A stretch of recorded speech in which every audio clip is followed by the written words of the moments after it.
which the LA Times called secret abductions. They don't know. They think that he's signed off immediately on closing Guantanamo, but he's allowing prisoners now to be taken to foreign countries and not knowing where they're sending them and to be tortured in foreign countries. They don't know that they kept that provision in there. Obama is now continuing the practice of secret arrest, secret prisons, and most importantly, indefinite detention without trial. When a British High Court said that it was preparing to release secret British and U.S. torture orders that prove that the Bush administration was ordering personnel to systematically abuse detainees, Barack Obama threatened to cut off all U.S. intelligence ties to England. To add insult to injury, he stated that the program was important to national security, not only endorsing Bush's crimes, but continuing them. Obama voted for a reinstatement of the Patriot Act. And by his early deeds already, again, as we saw with the issues of retention, he's willing to send people that have been charged with nothing to be tortured to so-called get the truth out of them.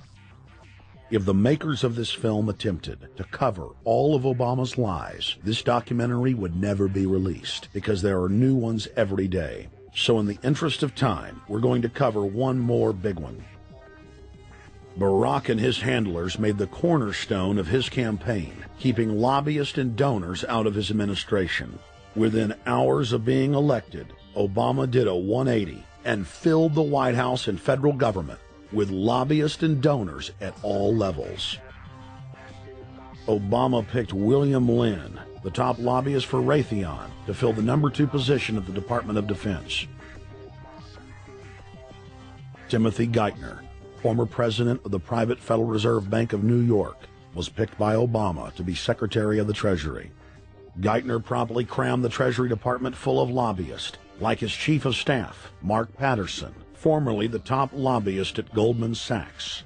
Obama appointed top lobbyist to the Saudi royal family, George Mitchell, as the lead Middle Eastern envoy. Obama appointed the king of Wall Street lobbyists, Leon Panetta, to head up the CIA. Obama tapped Tom Daschle, top lobbyist for healthcare firms, to run the Department of Health and Human Services, and the list goes on and on. Then, 3 weeks into his administration, Obama launched a new lie, more outrageous than the previous. With Academy Award-level conviction, he said that he was upset about the banker bailout, which his own chief of staff, Rahm Emanuel, another former Wall Street executive, had engineered. Obama said that he had signed an executive order capping the CEO's salaries of those who had taken the bailout money. There was just 2 problems. All the major banks and brokerage firms were exempt, and the new order only dealt with any future bailouts, and those were to be on the honor system. What gets people upset, and rightfully so, are executives being rewarded for failure. AIG, Bank of America, and Citigroup, which have received billions in bailout money, don't fall under this plan. Only banks negotiating future agreements with the government will be restricted. But this appears to be built on an honor system, and White House Press Secretary Robert Gibbs had a hard time explaining how enforcement would work. Well, let me get, I will get clarification from Treasury on that. Generally speaking, this is already the biggest liar and the biggest disappointment that we've seen in recent history. And again, qualitatively beyond the rather low standards set by Bush the Elder and Clinton in terms of delivering on promises. Bottom line, Obama is a fantastic actor and an even better liar. His track record is clear. He has done the opposite of everything he told the people he would do. They'll make up one lie after another. And if you believe these people, knock yourself out. I don't believe a word they say. Within 1 month of the passage of the first banker bailout bill, the press reported that over $5 trillion had just disappeared out of the U.S. Treasury. By December, the amount of money that had been stolen had reached $8.5 trillion. The leadership of both political parties circled the wagons and would not discuss where the money had gone. In the bed! Informed Americans protested the private Federal Reserve System at all 38 of their regional governorship offices. Arrest Bernanke and Paulson! Arrest all the criminals that stole the banker bailout money! It was refreshing to see people standing up against the real power structure, not being distracted by the elite's frontmen like George W. Bush and Barack Obama. We traveled to Dallas, Texas to cover We the People taking on the real enemy. Hey, I want to talk to the workers up there on the parapet. The ones smoking cigarettes that just jumped back.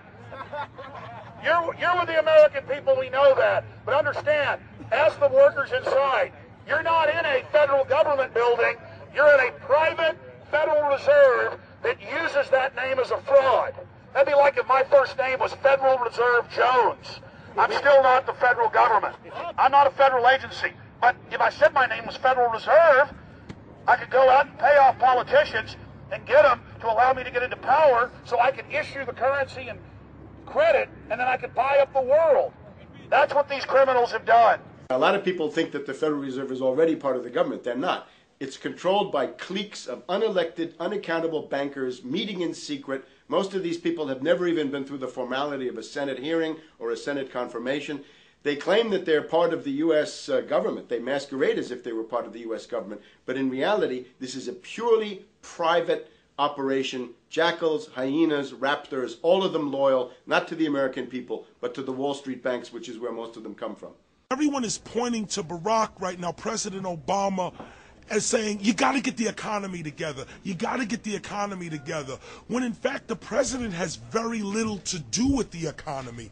It's the Federal Reserve chairman that at least sets the policy.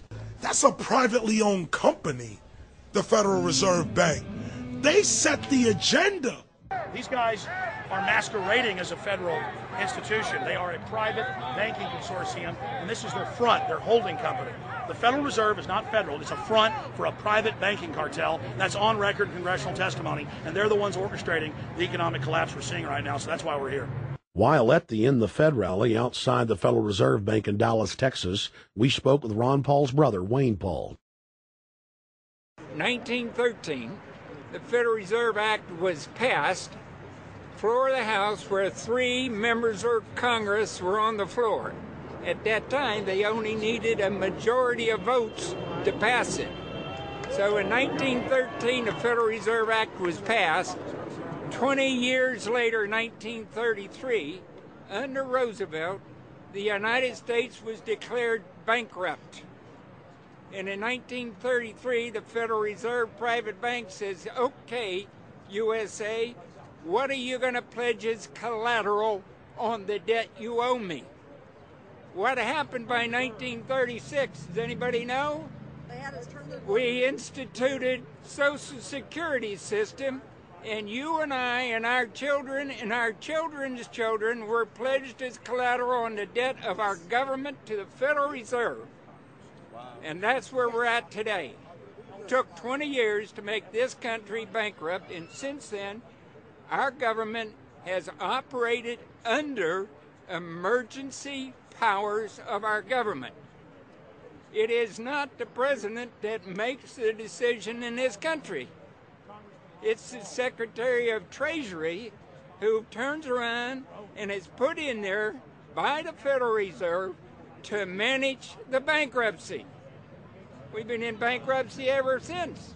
So to print $700 billion and to give it away, how do they get away with it?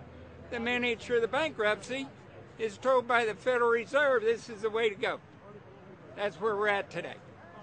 Yes, we should point out, Congressman Ron Paul now has a huge amount of sponsors for a bill in the House of Representatives to abolish the private Federal Reserve crime syndicate. In 1913, the money power of the country was taken away from the people. By constitutional privilege, it belongs with the Congress, but it was given up in the Federal Reserve Act. The Federal Reserve is no more federal than Federal Express.